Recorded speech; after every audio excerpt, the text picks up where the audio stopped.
इस वक्त जींद में उनकी मौजूदगी है और देखिए यहां पर उनका स्वागत किया जा रहा है।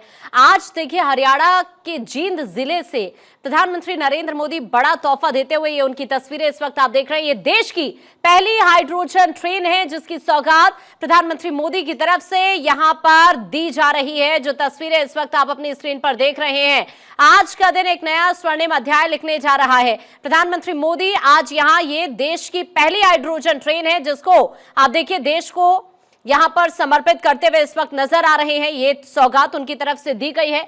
सोनीपत रेलवे स्टेशन के बीच जींद से ये चलने वाली है हाइड्रोजन ट्रेन और इस वक्त प्रधानमंत्री मोदी जींद रेलवे स्टेशन पर ही मौजूद हैं। यहीं पर इस ट्रेन को हरी झंडी दिखाते हुए साथ में रेल मंत्री अश्विनी वैष्णव, मुख्यमंत्री नायब सैनी और गवर्नर प्रोफेसर असीम घोष भी यहां पर मौजूद हैं। ये देखिए तस्वीरें जींद रेलवे स्टेशन की, ये तस्वीरें इस वक्त हम आपको दिखा रहे हैं। ये 10 कोच वाली ट्रेन इस रूट पर 14 स्टेशन के बीच मैक्सिमम 75 किलोमीटर प्रति घंटे की रफ्तार से दौड़ेगी। जो किराया है वो 5 से 25 रुपए के बीच है। इस रूट पर 89 किलोमीटर का सफर मात्र 2 घंटे में तय हो जाएगा। अब से कुछ ही क्षण बाद प्रधानमंत्री मोदी का यहां पर संबोधन रहने वाला है। देखिए यहां पर आज प्रधानमंत्री Modi elevated railway track, 2 medical colleges समेत 9 प्रोजेक्ट्स का भी उद्घाटन साथ ही शिलान्यास करते हुए आपको अब से कुछ ही क्षण में नजर आएंगे। लेकिन ये तस्वीरें हरी झंडी दिखाते हुए जींद रेलवे स्टेशन पर प्रधानमंत्री मोदी की हम आपको दिखा रहे हैं। देखिए हाइड्रोजन फ्यूल से ट्रेन शुरू करने वाला भारत दुनिया का 5वां देश इसी के साथ बन चुका है। फिलहाल जर्मनी, फ्रांस, स्वीडन और चीन में ही हाइड्रोजन ट्रेन चलती है और आज प्रधानमंत्री मोदी ने जींद रेलवे स्टेशन से भारत को भी ये तोहफा दिया है। ये देश की पहली हाइड्रोजन ट्रेन है। देखिए इसके डिजाइन स्पीड की अगर हम बात करें तो 110 किलोमीटर प्रति घंटा है। ऑपरेटिंग स्पीड की बात करें 75 किलोमीटर प्रति घंटा है। हाइड्रोजन खपत की बात करें 300 किलोग्राम रोजाना होगा। हाइड्रोजन स्टोरेज की बात करें तो 440 किलोग्राम है। यात्रियों की जो क्षमता है कुल 682 सीटें हैं, 2600 यात्री इसमें सवार हो पाएंगे। कोच की बात करें तो 10 हैं, 8 पैसेंजर कोच हैं प्लस 2 पावर कार भी हैं। पावर की बात करें 1200 किलोवाट है। एक बार फ्यूल भरने पर 356 किलोमीटर तक का ये सफर तय करेगी। इंजन से धुएं की जगह सिर्फ भाप निकलेगी। तो यहां पर इस ट्रेन को हरी झंडी दिखाते हुए देखिए इसमें सवार छोटे छोटे बच्चे आपको नजर आएंगे। आज इस ट्रेन में राजेश कुमार जींद मुख्यालय में तैनात लोको पायलट हैं और उन्हें ही भारत की पहली हाइड्रोजन ट्रेन के संचालन की जिम्मेदारी मिली है। हालांकि उन्होंने भी ये बताया है कि हाइड्रोजन ट्रेन पूरी तरह से नई तकनीक पर आधारित है।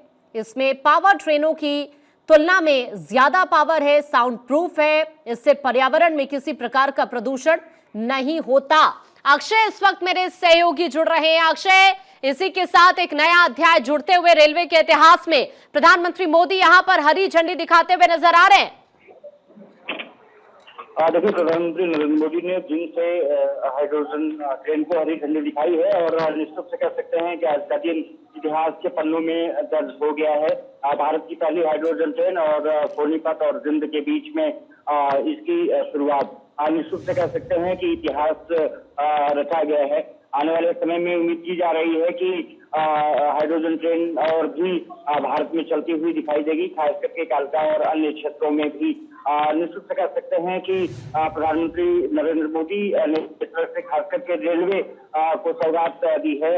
लगातार आपने देखा होगा कि रेल इंफ्रास्ट्रक्चर बहुत तेज गति से आगे बढ़ रहा है और इसी कड़ी में हाइड्रोजन ट्रेन इस रूप से एक तरह से कह सकते हैं कि बहुत महत्वपूर्ण भूमिका अदा करेगी। एक तरह से अगर देखा जाए तो ग्रीन एनर्जी के क्षेत्र में भी ये ट्रेन बहुत प्रभावी हो सकती है और लगभग 89-90 किलोमीटर का ये स्पेस है सोनीपत और जींद के बीच में। अगर साफ तौर पे कहा जाए कि हाइड्रोजन फ्यूल सेल की बदौलत ये ट्रेन रफ्तार पकड़ेगी और ये एक तरफ से माना जा रहा है कि कार्बन उत्सर्जन शून्य होगा। हाइड्रोजन में वाष्प सिर्फ निकलेंगे और इसे निश्चित से कह सकते हैं कि कुल मिलाकर के हाइड्रोजन ट्रेन की बदौलत भारत एक अग्रणी देशों में शामिल हो गया, जिसमें अमेरिका, चीन जैसे देश शामिल है। एक तरफ से कहा जा रहा है कि लगभग 250 से 350 किलोमीटर तक का एक बार अगर हाइड्रोजन रिफिलिंग हुई तो ट्रेन चल सकती है और 2500 से लेकर 2600 यात्री एक साथ यात्रा कर सकते हैं। कुल मिलाकर के जर्मनी, फ्रांस, स्वीडन, चीन के बाद अब भारत 5वां ऐसा देश बन गया है जो हाइड्रोजन ट्रेन चलाने में सक्षम है और कुल मिलाकर के 14 स्टेशन क्रॉस किए जाएंगे इसके बीच में, 90 किलोमीटर के बीच में। प्रधानमंत्री नरेंद्र मोदी ने अब क्योंकि ट्रेन को हरी झंडी दिखा दी है, कह सकते हैं कि एक नई शुरुआत रेलवे में भी ग्रीन एनर्जी को लेकर के हो गई है। जी वाकई में अक्षर हम लगातार देख भी रहे किस तरीके से तमाम जो यात्री उनको और ज्यादा सुविधा होगी। आप इस पर नजर रखिएगा लगातार, चूंकि हम तस्वीरें भी दिखा रहे हैं।